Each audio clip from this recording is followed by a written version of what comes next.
అందరికి నమస్కారం. ఆత్మహత్య చేసుకోవడం చాలా తప్పు అని చెప్పి అందరికీ తెలుసు. ఆత్మహత్య చేసుకున్నాక ఏం జరుగుతుంది ఎవరికైనా తెలుసా? ఇప్పుడు మనం తెలుసుకుందాం.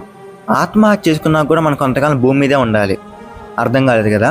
ఒక మనిషికి 70 ఏళ్ళ జీవితం అయితే 20 ఏళ్ళకి ఆత్మహత్య చేసుకుంటే మిగిలిన 50 ఏళ్ళు తన ఆయుష్ పూర్తయ్యేంత వరకు భూమి మీద సంచరిస్తూ ఉండాలి. చనిపోయిన వాళ్ళకి పరమశివుడు తోడుగా ఉంటాడో చెప్పి మనకు తెలుసు.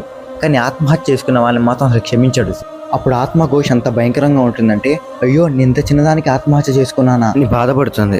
ఆయుష్ సమయం పూర్తయిన తర్వాత యమభటులు వచ్చి ఆ ఆత్మని తీసుకువెళ్ళి 6000 సంవత్సరాల వరకు ఆ ఆత్మ చేత నరకంలో శిక్షణ అనుభవించేలా చేస్తారు. సమస్త విశ్వాన్ని నడిపించే ఆ హరిహరులు మనం అనుకుండి మనం నడిపించలేరా? అందుకే జగద్గురువు అయినటువంటి శ్రీకృష్ణ పరమాత్ముడు మన సమస్యలన్నిటికీ పరిష్కారం దొరికేలాగా భగవద్గీతను మనకు అందజేశాడు. ఇంకే మన రోజుకి 2 శ్లోకాలు చదివితే చాలు, మనలో ఉండే నెగిటివిటీ మొత్తం పోతుంది. కృష్ణం వందే జగద్గురుం.